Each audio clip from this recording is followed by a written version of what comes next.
Hi friends, welcome back to பசீம் ருசீம். இன்றைக்கி பசீம் ருசீமில் பெருஞ்சீரக குழம்பு எப்படி செய்கிறது அப்படின்னு பார்க்க போகிறோம்.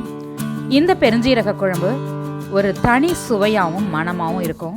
ரொம்ப ரொம்ப டேஸ்டியாக இருக்கும். நீங்கள் ட்ரை பண்ணி பாருங்கள். வாங்க எப்படி செய்யுதுன்னு பார்க்கலாம். மிக்ஸி ஜாரில் 4 சிகப்பு மிளகாய், 1 ஸ்பூன் பெருஞ்சீரகம், 1 பீஸ் தேங்காய், 1 தக்காளி எல்லாம் சேர்த்து பேஸ்ட்டாக அரைச்சி எடுத்துக்கணும். உங்களுக்கு பெருஞ்சீரகத்தோட மனமும் சுவையும் அதிகமாக பிடிக்கும் அப்படின்னா 2 ஸ்பூன் சேர்த்துக்கலாம். நீங்கள்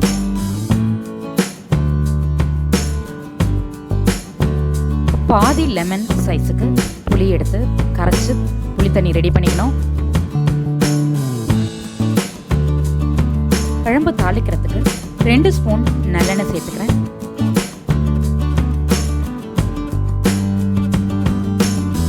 ஆயில் ஹீட்டான பிறகு இது கூட 1 ஸ்பூன் கடுகு, 2 சிகப்பு மிளகாய், நறுக்கின சாம்பார் வெங்காயம் 15, நறுக்கின பூண்டு பல் 15 எல்லாம் சேர்த்து நல்லா ஃப்ரை பண்ணிக்கணும்.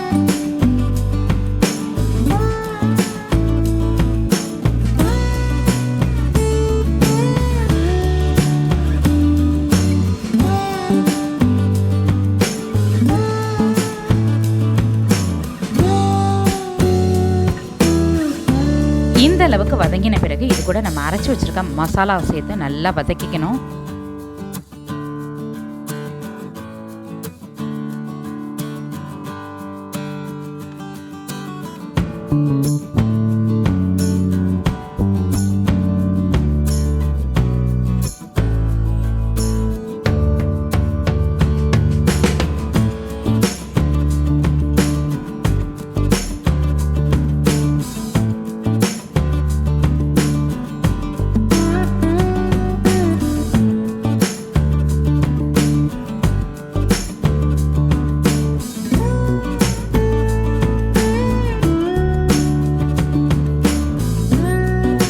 இது கூட கொஞ்சமாக வெல்லம், தேவையான அளவு உப்பு, 1/2 ஸ்பூன் மஞ்சத்தூள், 1/2 ஸ்பூன் பெருங்காயத்தூள் எல்லாம் சேர்த்து மிக்ஸ் பண்ணிக்கலாம்.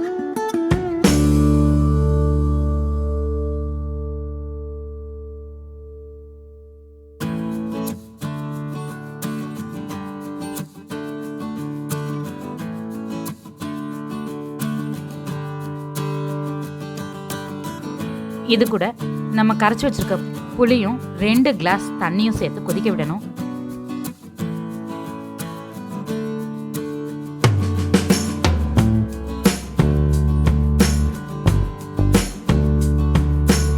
நல்லா கொதிக்க ஆரம்பிச்ச பிறகு இது கூட 3 ஸ்பூன் சாம்பார் மிளகாய் தூள் சேர்த்து கொதிக்க விடணும்.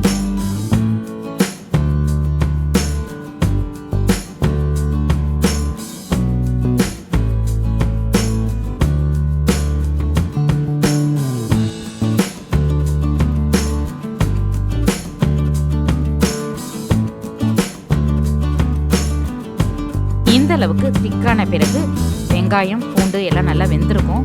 இந்த சமயத்தில் நம்ம 2 கொத்து கருவேப்பிலை சேர்த்து ஸ்டவ் ஆஃப் பண்ணிடலாம்.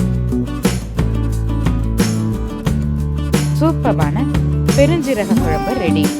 நீங்களும் கண்டிப்பாக ட்ரை பண்ணி பாருங்கள். இது உங்களோட ஃபேவரட் ரெசிபி ஆகிடும். இந்த வீடியோ உங்களுக்கு பிடிச்சா லைக் பண்ணுங்கள், ஷேர் பண்ணுங்கள். இந்த வீடியோவுக்கு கீழே உங்களுடைய கருத்துக்களை பதிவிட மறந்துடாதீங்க. வணக்கம்.